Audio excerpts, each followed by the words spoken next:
Ladies and gentlemen, welcome back to the channel. My name is Brad Husey, and today I'm going to be breaking down who commits next. It's everyone's favorite video. I'm going to be talking 2023 and 2024 guys, mix of both, but primarily 2023. At this time of the year, there are usually some 2024 guys that commit. They want to commit before their junior seasons, yada yada. But honestly, I think Notre Dame. They just landed Jack Larson, Cam Williams, Owen Waffle, Brendan Davis-Swain, of course, CJ Carr. They already have 5 24 commits. This time last year, they had two, Brendan Vernon and Keon Keeley, and they had both committed in the month of June. So actually, I think Brendan Vernon might have been July, but that's besides the point. 2023, we're going to start with Ronan Hannafin. You're watching his highlights right now. This dude, by the way, just got bumped up into the top 200. I believe he's in the 160s in the top 247 sports rankings. He's a safety and wide receiver, but Notre Dame likes him at wide receiver. He's able to play both, but he prefers wide receiver. I mean, Clemson and Bama are right on his, are all over him, especially Clemson. I think Bama, they always fill up. I think Clemson is the main team to watch here. Dabo Swinney, that home environment, they need some kids. If they offer you, you know they're going to be all over you. They don't offer that many kids. And I think Hannafin has a lot of interest in the Tigers, but at the end of the day, I think Preston Zinner, Chad Bowden, Marcus Freeman, I think they're the difference makers here. Bowden and him have gotten really close. Him and Preston Zinner are good buddies. And then Mr. Marcus Freeman has just done wonders in this recruitment. He said when he got the head coaching job, he was going to be the lead recruiter on every single kid, or at least he hoped to. And I don't think he's lying. He's really working on these targets.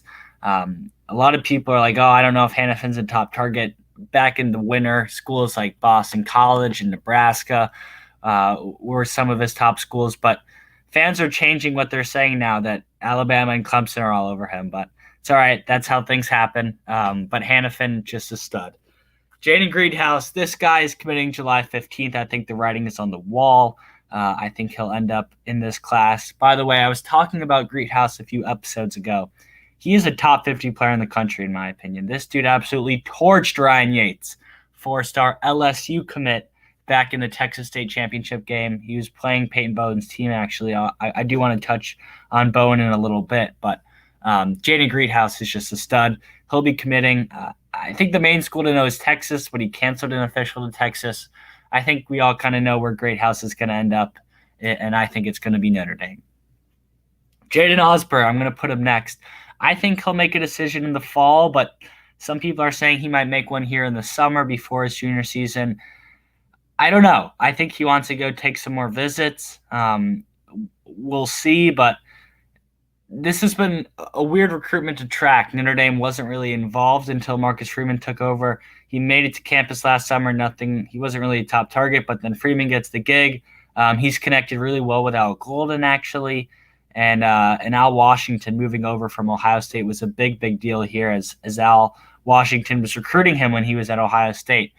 The main schools to know, probably Texas A&M, LSU, Bama could be interesting if they host them for an official visit. And then he pretty much lives on LSU's campus, so that's another thing to know. Ben Minich, he was in the thumbnail. He's the kid in the Duke jersey. Very interesting recruitment. He camped at Irish Invasion, performed very well. Was one of the few 2022 kids that actually camped.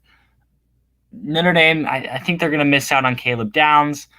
I think he's going to end up somewhere in the South or maybe Ohio State. So they want a fifth safety with Peyton Bowen flirting around with other schools. He just made it to Texas A&M.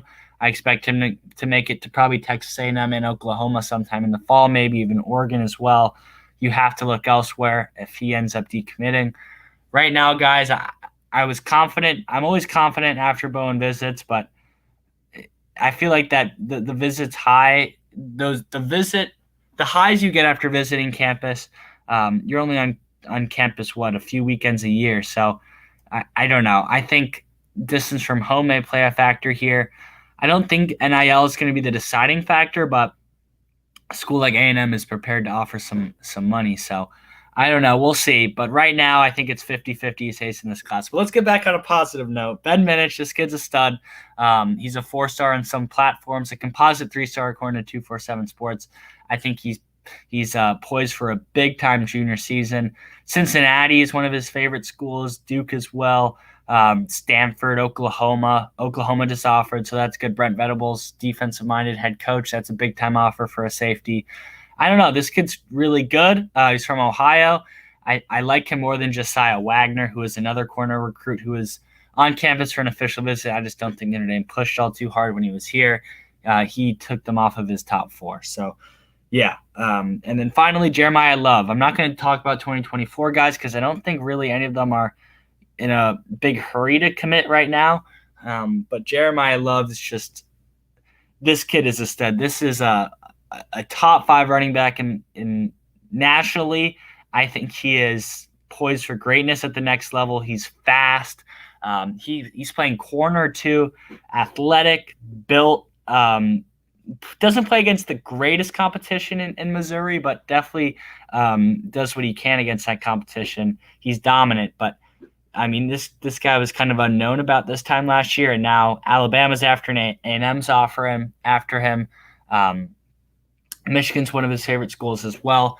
I think Notre Dame leads here. We'll see what happens. If some other schools may go after him now that they lost out on their top backs. The dominoes at running back are legitimate too, guys. It's not just quarterback. Dominoes occur on all positions. So we'll see what happens. But right now, I think Jeremiah Love ends up at Notre Dame. I'm going to go out on a limb and say that. I think he really, really likes Deedlin McCullough, loves Marcus Freeman, Tommy Reese. Tommy Reese, guys, just built some incredible relationships with these guys. He might be the best recruiter on staff. Dead serious. So, yeah, that's the video. Thank you for watching. Make sure you comment if you have any questions Notre Dame football recruiting related, and I will see you